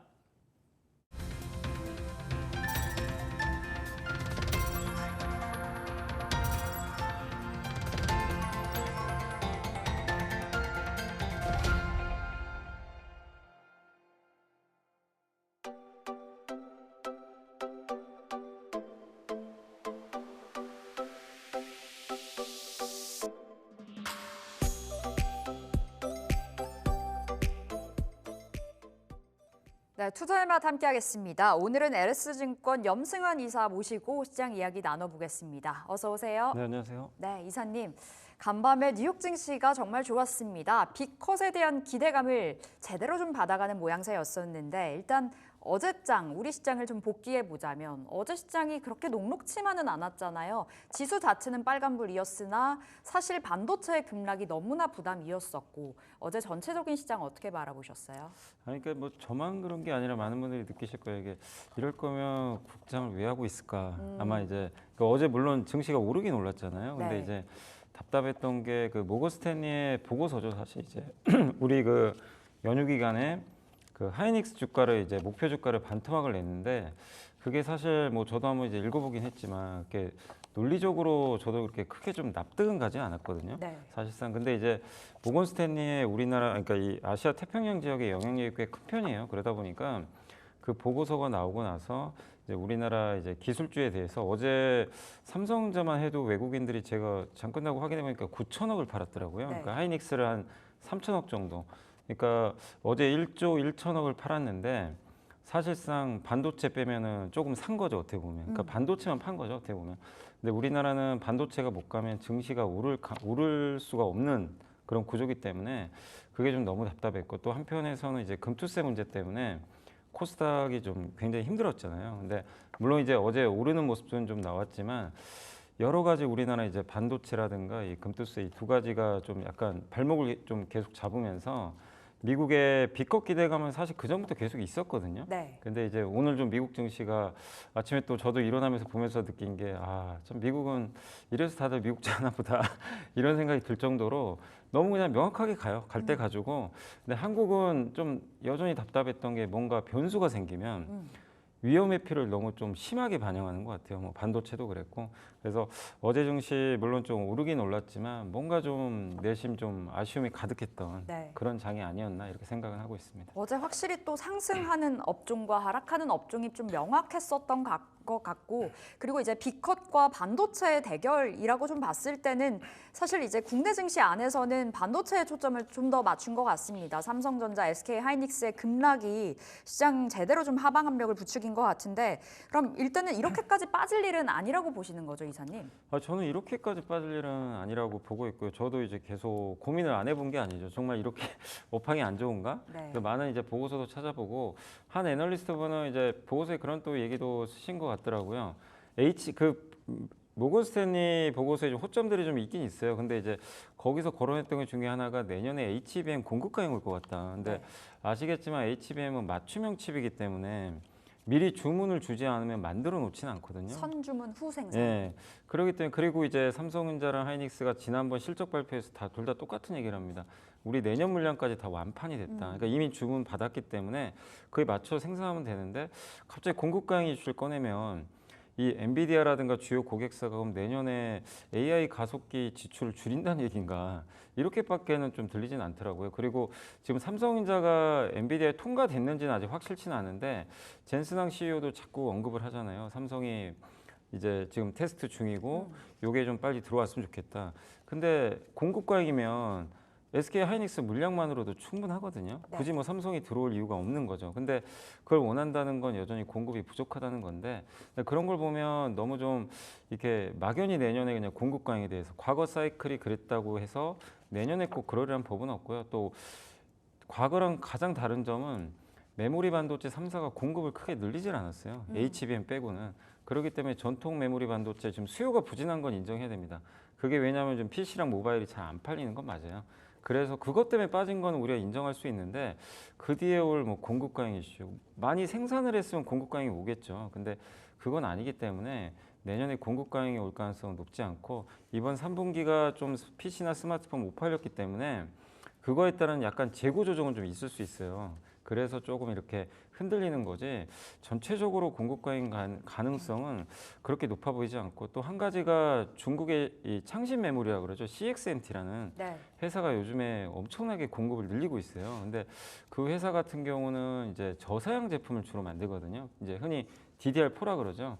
근데 우리나라 기업들은 DDR5에 대부분 좀 집중을 하고 있기 때문에 중국과 크게 경쟁할 일은 아직은 없습니다. 근데 이제 자꾸 그 물량이 생산이 많이 되니까 반도체 가격은 좀 빠지거든요. 어쨌든 근데 그런 것들까지 맞물리다 보니까 이게 증폭이 됐는데 어쨌든 지금은 저는 좀 너무 과민 반응 아닌가. 근데 외국인들의 그러니까 좀 안타까운 건 그거예요. 외국인이 1조를 파는데 사실상 뭐 받아줄 그 주체가 없는 거죠. 그렇죠. 그게 또 가장 큰 원인 중에 하나였던 것 같아요. 그러니까 메모리 반도체 수요가 감소하는 부분은 뭐 알겠는데 숫자가 찍히니 그 부분은 오케이지만 HBM 공급 과잉은 좀 어불성설이다라는 쪽으로 말씀 주신 거고, 그렇다면 어제 급락을 지금 자체 아예 투자 심리 자체가 좀 부러져 있다 이렇게도 보이거든요. 네. 이 부분에 대한 돌파구는 3분기 실적에서 찾아야 된다라는 이야기도 있고요. 실적에 대한 비관론도 있기 때문에 어떻게 좀 풀어가 봐야 될까요? 일단 실적 추정치는 지금 하향 조정이 되고 있어요. 실제 되고 있기 때문에 보통 이렇게 주가가 항상 먼저 빠지고요. 과격하게 빠지고 난 다음에 뒤늦게 추정치가 다 꺾이거든요. 그래서 많은 이제 그 증권사에서 목표 주가 낮추고 막 그러면 오히려 그때가 주가가 본격 하락기가 아니라 오히려 이제 반등 나오고 저점 나오는 구간들이 많았기 때문에 지금은 이제 그런 신호만 봐도 저는 좀 저점 신호는 충분히 나오고 있고 이제 가장 빠른 거는 9월 26일 날 마이크론이 실적 발표가 있어요. 그러니까 삼성보다 먼저 하니까 거기서 이제 마이크론 CEO가 항상 좀 긍정적인 멘트를 좀 많이 해주는 걸로 유명한데 사실 우리 연휴 기간에도 마이크론도 한번 화들짝 놀랐던 게 BNP 파리바 증권이 마이크론 목표 주가를 반토막을 내버린 거예요. 네. 거기도 비슷합니다. HBM 뭐 공급강의 얘기를 꺼냈는데 거기에 대해서 마이크론 CEO가 얘기를 한번 해줄 거는 같아요. 저는 뭔가 좀 얘기를 해줘서 분위기를 바꿔준다면 이게 삼성전자까지도 연결이 될 수가 있겠죠. 그래서 일단은 9월 26일 그 마이크론 실적 발표 이벤트가 일단은 굉장히 좀 중요한 이벤트가 지금은 될 것 같습니다. 네, 26일 마이크론 실적 발표 이후에 어떤 이야기가 또 나와줄지, 그리고 삼성전자, SK하이닉스 아무래도 좀 나침반이 될 수 있는 부분이다 보니까 그 시점을 좀 예의주시해 보셔야 되겠습니다. 그렇다면 이사님, 지금 자리에서 반도체 줍줍의 기회로도 삼을 수 있는 자리예요? 아니면 좀 더 지켜보자? 반도체는 저 개인적으로 이렇게 뭐 적극적으로 막 그런 얘기는 드리긴 좀 그렇지만 뭐 지금은 저는 오히려 적극적으로 담을 때라고 담을 때다. 보고 있습니다. 가격 자체가 워낙 지금 싸져버렸기 때문에 네. 심지어 반도체 소부장 기업들은 반토막이 수두룩합니다. 사실상 고점 대비. 하이닉스가 고점에 40%나 폭락했거든요. 근데 그 정도까지 빠질 정도의 지금 업황 하락은 아니거든요. 그러니까 너무나 내년, 내후년까지 있을 그런 공급 과잉을 너무 빠르게 그냥 선반영을 해버린 것 같아요. 이 수급까지 겹치는 바람에. 그래서 지금은 오히려 비중을 좀 적극적으로 저는 좀 늘릴 때가 아닌가 이렇게 보여지고, 또 미국의 반도체는 또 사실 오늘 보니까 굉장히 멀쩡하잖아요. 네. 그런 걸 보면 한국 증시에서 물론 외국인이 오늘도 팔면 탄력은 떨어질 수 있지만 외국인도 계속 팔지는 않을 겁니다. 어느 시점에서 오늘 미국도 봤기 때문에 들어올 가능성도 있거든요. 그래서 지금은 전혀 부담이 없는 가격대이기 때문에 괜찮고, 또 한 애널리스트 분은 그 이제 그 퀀트적으로 이렇게 푸신 분도 계시는데, 그 삼성전자가 5년 평균 그 가격이 있거든요. 그게 한 67,000원 된대요. 근데 보통 그 가격 이하에 있을 때 그 삼성전자가 보통 짧으면 한 달, 네. 좀 길면 반년 정도는 있었던 경우가 있는데, 어쨌든 대부분 다 그 위로 올라왔기 때문에 지금 그 밑에 있잖아요. 그렇기 때문에 중장기적으로 봐도 과거 데이터상으로도 지금은 도망갈 때가 아니라 좀 용기를 낼 때다라고 좀 말씀을 드리겠습니다. 지금은 오히려 반도체를 기회로 좀 봐야 되는데, 그럼 대형주, 중소형주 나눠서 볼 필요 없이 반도체 좀 괜찮아요? 네, 저는 뭐 지금은 다 빠져버렸기 때문에 뭐가 뭐 좋다 나쁘다는 의미가 없고요. 네. 오르면 같이 오를 텐데, 근데 나중에 그렇다고 반도체가 좀 추세적 상승은 힘들어요. 좀 시간은 걸려요. 근데 낙폭과대에 따른 이제 단기 반등은 다 가니까 네. 사실은 어느 거나 괜찮지만 어느 정도 반등 나오고 나서는 좀 옥석가리긴 해야 되겠죠. 알겠습니다. 추세적인 상승이 아니라 좀 원체 많이 빠져 있다 보니까 단기적인 그 기술적인 반등에서는 전반적으로 반도체 괜찮다라고 말씀을 주셨고요. 어제 시장의 주인공은 바이오가 아니었을까? 사실 최근에 시장 자체를 좀 바이오가 주도를 하고 있는데, 어제는 바이오 그 안에서 속해 있는 굉장히 많은 테마들 자체가 전반적으로 강했습니다. 바이오 강세 배경은 뭐 금리 인하가 이제 나와줬고, 어떻게 좀 바라보세요? 그러니까 바이오는 그러니까 금리 인하뿐만 아니라 모든 게 다 박자가 다 잘 맞는 것 같아요. 그러니까 지난 3년 동안 주가가 못 갔던 것도 사실상 호재입니다. 왜냐하면 가격 부담이 없었기 때문이고, 그 다음에 이제 금리 인하하면 보통 이제 바이오는 좋은 걸 다들 알고 계실 거고, 그건 뭐 미국과 한국은 또 공통 사항이고요. 근데 본격적으로 지금 금리를 낮췄는데 그것도 50bp나 낮췄기 때문에 네. 바이오한테는 더 좋을 수밖에 없는 그런 상황이고, 그리고 바이오 투자를 이제 많은 분들이 좀 꺼려하시는 게 어렵기도 하지만, 도대체 바이오 기업 못 믿겠다. 신뢰성이 좀 많이 떨어진 적이 많이 있었잖아요. 원책 많이 보여줬었죠. 근데 지금 올해만 보시면 알테오젠의 성과도 그렇고, 최근에 유한양이 그 어렵다는 FDA 승인까지 받아냈거든요. 네.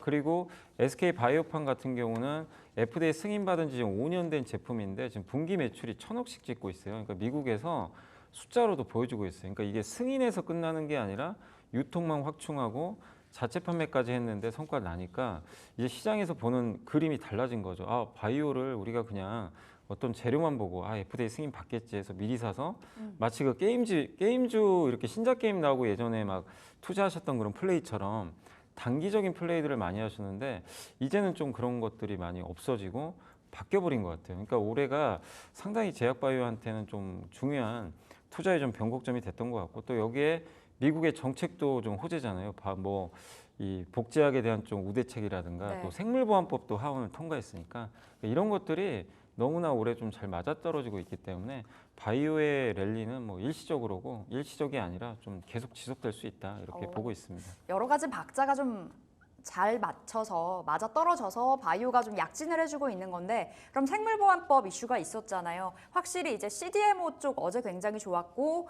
삼성 바이오로직스가 100만 원 네. 안착이 됐습니다. 생물보안법 관련해서 CDMO 키워드 안고 있는 종목들은 계속 볼까요? 네, 어제 보니까 이제 그 삼성 바이오로직스가 신고가를 내면서 네. 역시 좀 약간 가벼운 기업이죠. 더 그 바이넥스가 20% 너무 이상 잘 가더라고요. 급등했고, 또 ST팜이라든가 동아소시홀딩스 이제 관련된 CMO 업체들이 이제 다들 급등세를 좀 보였는데, 결국 생물보안법 이슈는 사실 새로운 게 아니에요. 왜냐하면 올해 5월부터 이슈가 계속 나왔거든요. 근데 이제 그때만 해도 뭐 중국이 뭐 로비를 해서 막을 거다 뭐 이런 얘기도 많았지만, 결국 하원을 통과했고 상원 통과까지 되면 이제 곧 이제 법안이 이제 완전히 이제 승인이 될 것 같은데 네. 그러면 이게 단기적인 변화가 아니라 미국에서 법까지 만들 정도면 중국 바이오랑 아예 대놓고 좀 거래하지 말란 얘기거든요. 기존에 했던 거는 하란 얘기예요. 유지는 하되 2032년까지는 싹 다 정리를 하고 그리고 신규로 하는 거 이제 하지 말란 얘기인데 그러다 보니까 최근에 이제 미국 기업들 같은 경우 뭐 삼성 바이오라든가 ST판 같은 경우 같은 곳에 이제 계속 좀 이 타진을 좀 하는 것 같아요. 왜냐하면 그 중국을 대체할 기업들이 이제 전 세계적으로 그렇게 많지가 않거든요. 네. 그래서 그런 부분들에 있어서 한국의 CDMO 업체들이 수혜를 받을 수 있고 또 그것뿐만이 아니라 꼭 중국이 아니더라도 지금 임상 시험이라든가 이런 것들을 워낙 신약 개발 회사들 많이 하는데 이게 반도체랑 똑같습니다. 엔비디아가 왜 TSMC에 맞추겠어요? 왜냐하면 TSMC는 그만큼 반도체를 이 전문적으로 생산을 잘해주는데 사실 반도체 공장 하나 만드는데 엄청난 돈이 들거든요. 근데 이 바이오 공장도 마찬가지예요. 삼성바이오로직스도 돈도 많고 거대한 이제 공장들을 갖고 있는데 신약 개발 회사들이 신약 개발하기도 빠듯한데 거기에 제조 시설까지 만드는 건 굉장히 좀 비효율적이거든요. 네. 근데 이 트렌드는 이어질 수밖에 없는 것 같아요. 그래서 그걸 또 우리나라가 굉장히 또 잘하고 있잖아요. 그래서 CDMO도 여러분들이 그냥 이거를 뭐 일회성으로 삼성 100만 원 넘었다 이렇게 볼 게 아니라 네. 좀 구조적인 성장이 좀 시작되고 있다 이렇게 봐야 될 것 같습니다. 그러니까 좀 의미하는 바가 많이 달라졌네요. 네. 과거와 현재의 그 바이오의 시각 자체를 좀 달리 하셔야 되는 부분인 것 같기도 하고요. 앞으로 제약바이오는 조금 더 가는 쪽으로 말씀을 주셨고, 자 이사님 그럼 조선주는 어떻게 보세요? 최근에 상반기에 사실 조선주가 너무 좋았었다가 최근에는 주춤하다가 뭐 한 차례씩 반등 나오긴 하나 그렇게 시원한 상승은 또 아니거든요. 네. 조선주는 어떻게 평가하세요? 그래서 사실 저는 이제 개인적으로 올해 좀 상반기 제일 가장 좋게 봤던 건 이제 조선주였는데 근데 하반기 들어오니까 조금 시들시들하더라고요. 재미 좀 없는 상황인데 그러다 좀 채 며칠 올랐죠. 근데 조선주도 이렇게 빠졌던 배경 중에 하나가 많이 올랐던 데다가 신규 수주가 조금 이제 좀 둔화되는 모습이 나오니까 워낙 발주가 많았잖아요. 근데 내년엔 좀 발주가 줄어들면 어떡하지? 이런 좀 부담감. 거기다가 조선주가 또 올라갔던 배경이 지정학적 리스크가 있습니다. 이 아프리카 희망봉 돌아서 지금 유럽으로 가잖아요. 네. 왜냐하면 수에즈 운하 통과를 못하니까 그럼 배를 더 많이 발주를 해야 됩니다. 왜냐하면 이제 운항 거리가 길어지니까. 근데 이제 그 부분도 최근에 좀 잠잠해지다 보니까 결국에 발주가 이제는 좀 모멘텀이 꺾인 거 아닌가 이런 우려감이 있었는데 다만 옛날과 다른 게 뭐 바이오처럼 조선주도 구조적으로 계속 보셔야 되는 게 뒤에 친환경 선박에 대한 수요가 앞으로 구조적으로 늘 수밖에 없어요. 얼마 전에 지난주였던 것 같아요. HMM이 대규모 이제 투자 공시를 냈거든요. 그러니까 장내 사업 계획 공시를 냈는데 네. 앞으로 대규모 컨테이너선 한 50 몇 척으로 제가 기억을 하는데 그걸 좀 발주를 하겠다. 근데 거기에 핵심은 뭐냐면요. 그냥 발주하는 게 중요한 게 아니라 친환경 선박으로 발주를 하겠다는 거예요.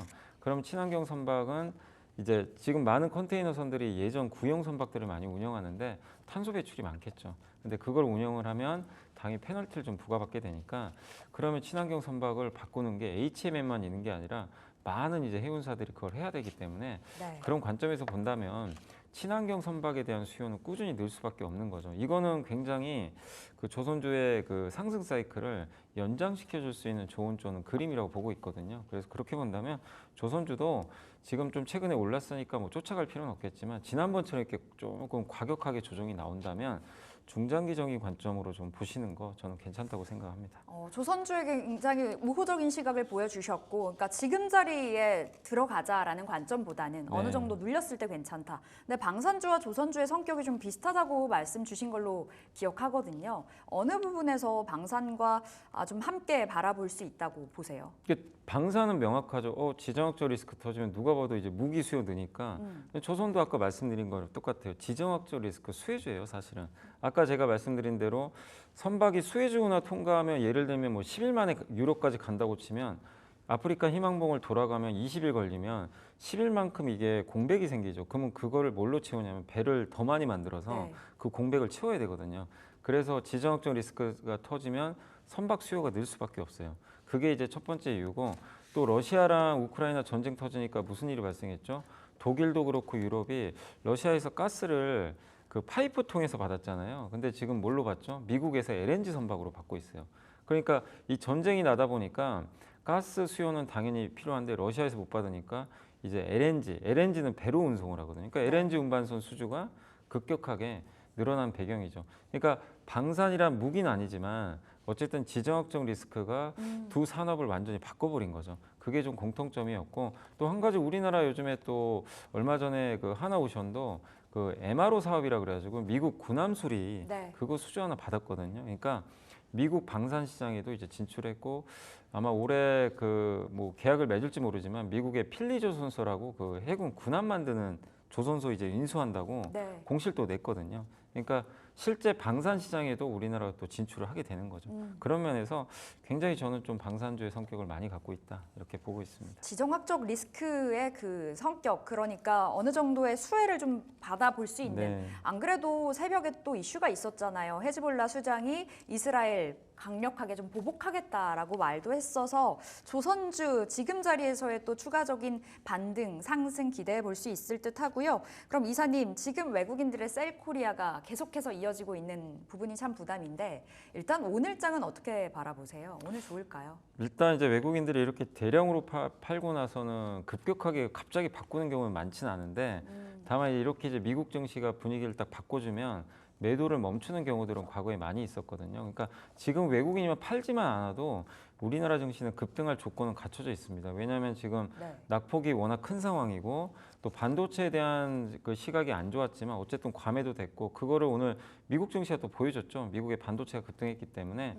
투자 심리 충분히 저는 개선될 가능성이 있고 또 최근 민주당에서도 금투세 유예하자는 의견들이 많이 나오잖아요. 23일이 당론 네, 결정이 맞습니다. 되는. 그래서 지금 분위기 보면 최소 유예까지는 좀 가지 않을까. 그러면 투자 심리가 이게 코스닥을 들어가려고 했던 분들이 네. 이게 세금 문제 때문에 투자를 안 하는 분들도 꽤 많이 계시거든요. 그러니까 요즘에 거래 대금이 없잖아요.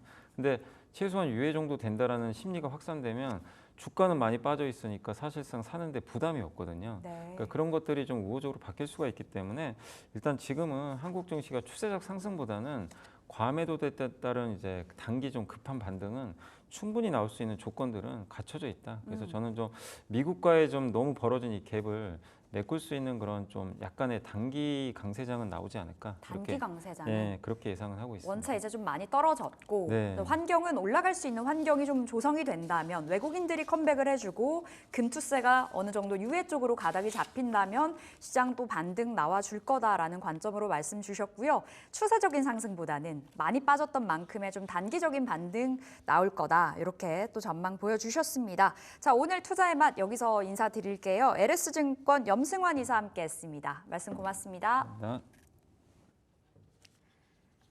네, 출발 딜사이트 1부 여기서 마칩니다. 2부에서도 여러분들의 포트 전략, 새로운 전략들 챙겨 가시면 좋을 것 같고요. 1부 끝까지 함께해 주신 여러분 고맙습니다.